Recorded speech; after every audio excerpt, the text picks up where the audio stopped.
Hey everyone, Carolina Denim here. Today I am doing my final review on the Kyocera Hydro Vibe from Virgin Mobile. I bought this phone on Thursday and I'm actually going to return it tomorrow because I really don't need this phone. But I have been using it like crazy and everything, and I've played some heavy games on it and just done a lot of testing on it and calls and speed tests, which will be in a separate video on this phone and everything. And so therefore I'm going to give you what I think about it, the pros and the cons. I've already gave you the specs and everything and the features in the intro video, and I may go over a few of them again here in a little bit. But right now, first of all, we'll go ahead and power the phone on. I really like this phone, to be honest with you. There is some issues with this phone, don't get me wrong, but I really do like this phone and everything. I like the way that they have changed their intro to where it's just, their branding here, and there's no music and there's no dancing in the background, kind of a tacky intro to powering onto the phone. So I'm glad they kind of matured it up a little bit and just put in their Virgin Mobile name and everything. So we're gonna wait for this here to get powered up and everything and get ready to roll. And so we are in Virgin Mobile service. It is 4:15 a.m. Monday, July 21st. This phone has really been a pretty smooth phone, all in all. Even with a lot of apps downloaded, a lot of big games that I have downloaded on this phone, I have really not had much issue with lag.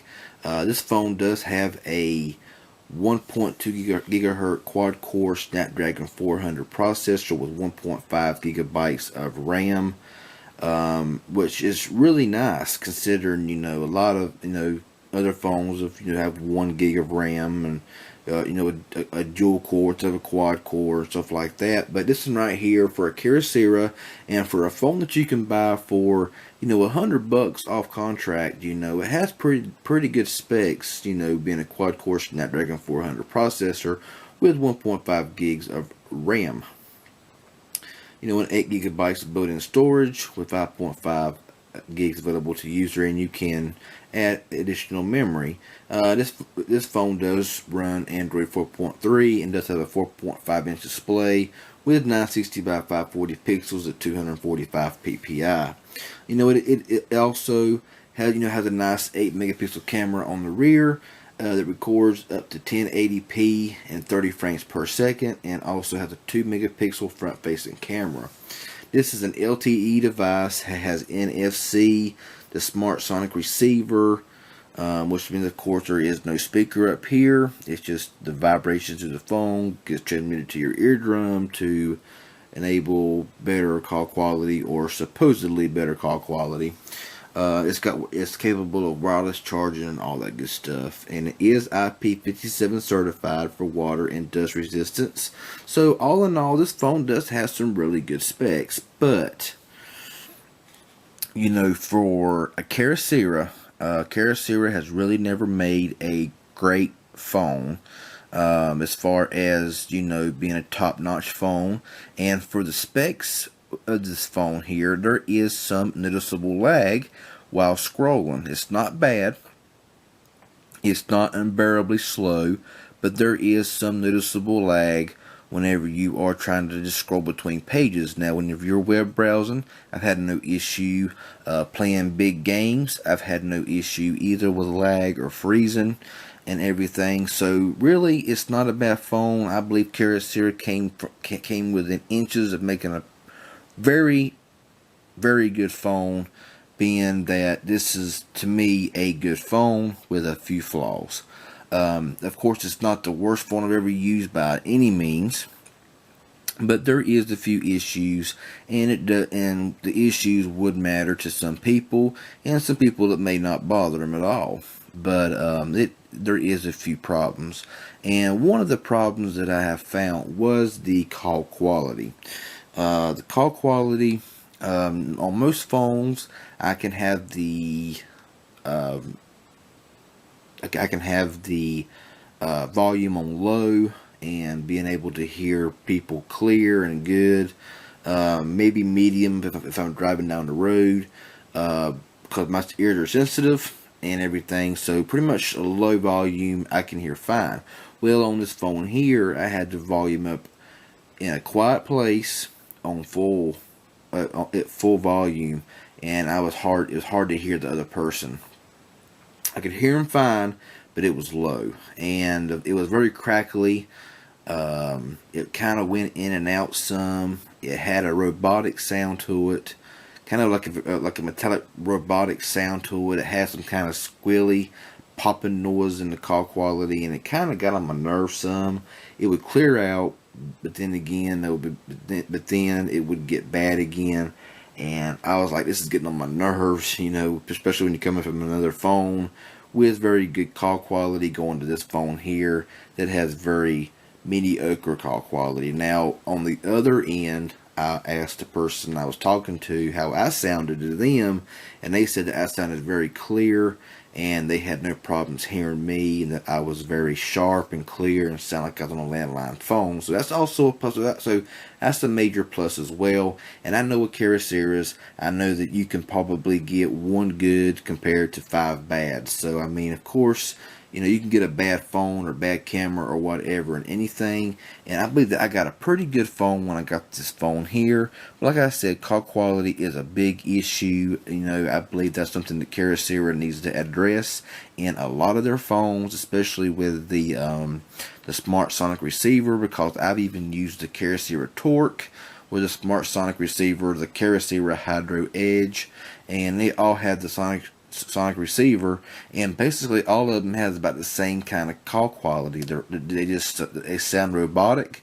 They don't sound clear. So I believe that's one thing that they need to work on. Now, if you're using a Bluetooth headset with this phone, it's very clear, has no issues with Bluetooth usability, and so it is pretty nice. The other problem, which is I'm kind of neutral about it, it's not really a pro or a con, and that is reception. I do live in a no coverage area, and I have no bars of service, whereas my Galaxy Victory may have 1 to 2 bars of service. But there is times that I do get 1 bar of service in the house, maybe 2, depending on how I'm holding the phone. And I can sometimes make a successful phone call even in a no coverage area. So I would say that the coverage reception on this phone here is on par or slightly below par, most of the phones on Virgin Mobile. So, I do notice that there is a noticeable drop in reception between this phone and the Samsung Galaxy Victory 4G, and even my ZTE All that I use with Virgin Mobile. So this one here is a little bit below par, but it's very close to being about the same. Like I said, sometimes texting does go through a lot faster than other phones do with Virgin Mobile for some reason. But there's times this thing will say searching for service, and I'll be on the phone and talking on it. So it kind of it's just kind of one of them phones that has some. It's a good phone. It works well. Had no issues with freezing. No issues with anything with this phone. Other than, the reception is kind of subpar and the call quality ain't the greatest. But really, it's kind of one of them phones where it says no service, but yet you're on the phone talking. So it's kind of one of them kind of phones. And you do get what you pay for. $100 is what you can about buy it for now on sale at a lot of places. And, it's worth it. I think $100 is a pretty good price for a phone with good mid-range specs, with the processors and the camera. Camera's got a lot of features on this phone. I love the features that the camera offers on this phone and everything. Camcorder ain't the best, but a lot of them ain't, unless you get into the really expensive cell phones. But for $100 off contract with Virgin Mobile with LTE, with a 4.5-inch screen, I think it's one heck of a deal. And the last thing that I would say bad about this phone is the terrible battery life.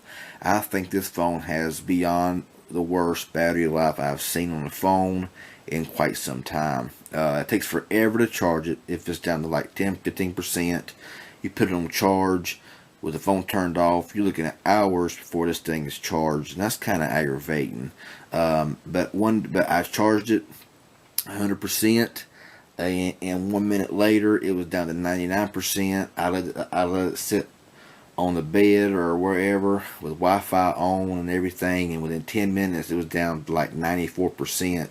And just a few YouTube videos, I was down to like 80-some%. So it will not, of heavy usage, you're lucky to get maybe 4 to 5 hours on battery life, because this thing is just terrible on battery life. So my biggest gripes, my biggest cons, if I had to say with anything with this phone, the worst things about this phone would be the call quality and the bad battery life. I can deal with the reception, because there's reception in my area. If I can make a phone call, I'm doing good, because I am in a no coverage area, and I have been able to make phone calls and maintain phone calls with this phone. So I am satisfied in that area. Now I did run some tests before, and I ran some more, and they're already done.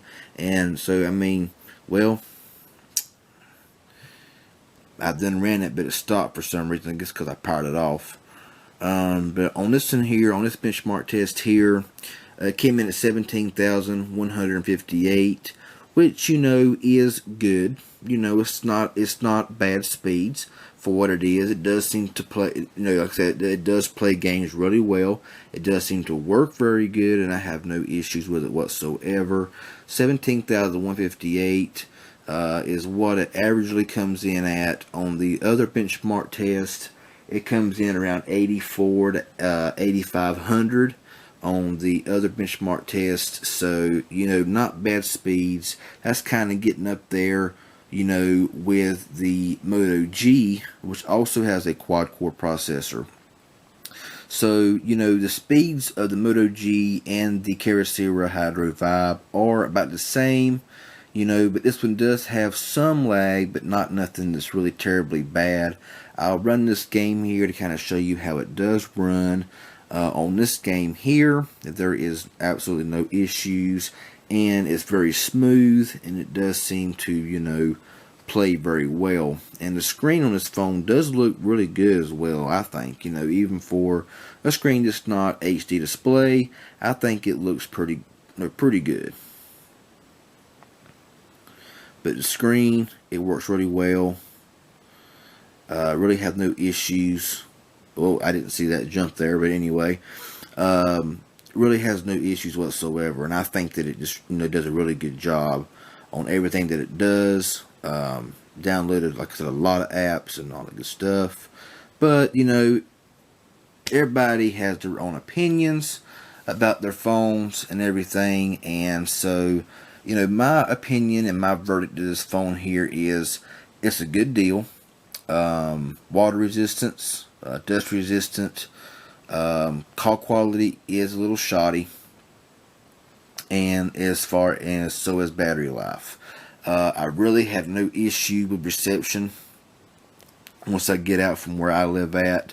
I most time maintain almost full signal about everywhere I go, so really I have no problems with reception. My biggest gripes, like I said, is the call quality and the bad battery life. So that's pretty much my review. I know it was kind of scattered, and I know it was kind of on and off, but I'm just giving you my true advice and my true opinion on this phone here, what I think about it. Honestly, I really like the phone. I believe that Kyocera came very, very close to making a very good phone. If they would have just had better battery life and better call quality, because even in LTE areas, it's pushing some very powerful speeds, which I have a video downloaded already. or uploaded to YouTube already. It's just not, I've not released it yet, but I will be doing that here soon. Some speeds that I did have with this phone. And so, I mean, to me, this is a very good phone. $100 off contract with Virgin Mobile. I think it's definitely a go-getter for a phone. Of course, that's my own personal opinion. But you know, I do like it, and I do recommend it. Just beware, call quality is not great. But you know, other than that, phone does work well. No issues other than call quality and battery life. So yes, I recommend it. And just to let y'all know, everything I say, everything I review is based solely on my opinion, and everybody's different. So anyway, any questions or comments? I'm sorry it was so long, but I wanted to get this full review out. And this phone's got a lot of features on it. Like I said, a lot of camera features. I just didn't want to get into everything. I wanted to just get into what I thought about it after using it pretty heavily and everything. So any questions or comments, please feel free to ask me. Subscribe to my channel. I sure would appreciate it. Y'all have a good one, and we'll talk at you later.